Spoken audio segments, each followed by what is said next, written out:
बाड़ी ब्रह्मणा industry association ने किश लोकें आसिया लखनपुर टोल टैक्स खत्म करने की मांग का विरोध किया है। एक प्रेस कॉन्फ्रेंस विच एसोसिएशन के प्रधान ललित महाजन होरें आख्या टोल टैक्स खत्म करने करी जम्मू की इंडस्ट्री की बड़ा नुकसान पुजुग। सुनने चाह रहे हैं कि कुछ लोग जो कोशिश कर रहे हैं कि लखनपुर का टोल टैक्स हटाता जाए। ਉਹਦੇ ਨਾਲ ਸਾਡਾ ਇੱਕੋ ਵੀ ਪੁਆਇੰਟ ਹੈ ਕਿ ਅਗਰ ਲਖਨਪੁਰ ਦਾ ਟੋਲ ਟੈਕਸ ਹਟਾਤਾ ਗਿਆ ਤਾਂ ਜਿੰਨਾ ਇੰਡਸਟਰੀ ਚੱਲ ਰਹੀ ਉਹ ਬੰਦ ਹੋ ਜਾਏਗੀ।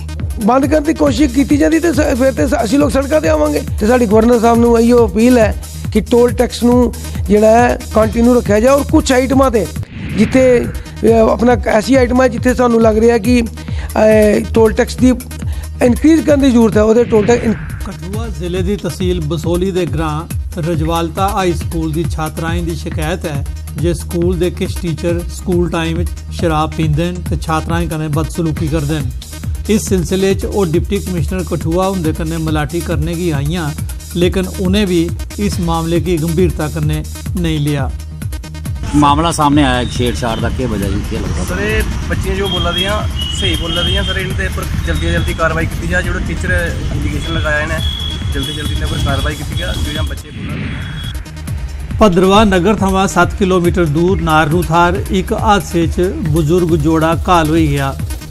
70 बरें दे मोहन लाल शर्मा अपनी घरेआली 66 बरें दी शकुंतला देवी कन्नै अपनी SUV डोडा थमां अपने ग्रां चिंचोड़ जा रहे हे जे सड़क उपर तलैट होने कारण उनकी गड्डी एक मोड़ थमां रुलकिए 60 फुट खल्ले नीरू नदी के कंढे जाई पई।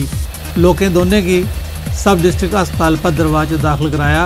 दोनों की फर्स्ट एड परैंत एयरलिफ्ट करिए GMC जम्मू। रोड सेफ्टी हफ्ते के पहले ध्याड़े लोगों की जागरूक करने ते सड़क हादसों की घटाने ताईं उधमपुर जिले च मोटर व्हीकल महकमे आसिया एक वैन लॉन्च की गई। डिप्टी कमिश्नर उधमपुर रविंद्र कुमार होरें वैन की लॉन्च किया। ये वैन उधमपुर के स्कूलें बस अड्डे मिनी बस स्टैंड ते मार्केटें च जाइए विद्यार्थियों ड्राइवरें ते आम लोगों की रोड सेफ्टी बारे जागरूक बनाग।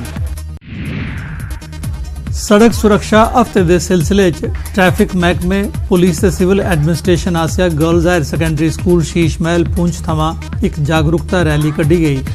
इसका मकसद लोगों की सड़क हादसे थमां सोगे रौने का संदेश देना हा। डिप्टी कमिश्नर पुंछ राहुल यादव ते ARTO समरिंदर सिंह जमवाल होरें झंडी दस्सिए जागरूकता रैली की रवाना किया।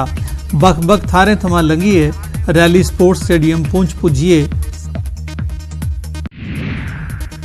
रोड सेफ्टी वीक के सिलसिले च मोटर व्हीकल डिपार्टमेंट कठुआ पासिया सड़क सुरक्षा हफ्ते की शुरुआत की गई। डिप्टी कमिश्नर कठुआ रोहित खजूरिया ते SSP कठुआ श्रीधर पाटिल होरें इस मौके आयोजित जागरूकता रैली ते वाकथन की झंडी दस्सिए रवाना किया। रैली च विद्यार्थियों ट्रैफिक रूल्स की दसाया। बड़ा अच्छा कार्यक्रम था। स्पीकर्स ने बड़ी अच्छी बातें बताई। बातें तो हमने अच्छी बता दी, अब इसको इम्प्लीमेंट करना है।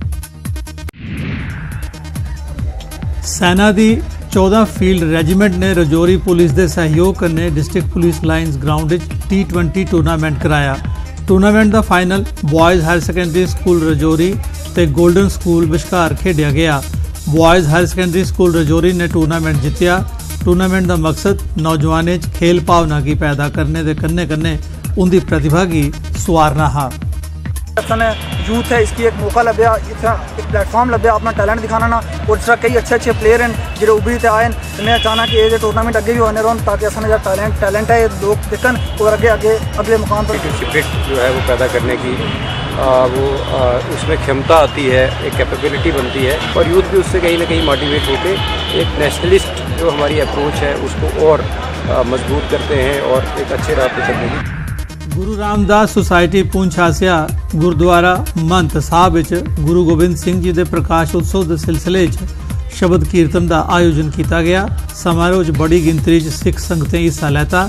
इस मौके लंगर भी लाया गया।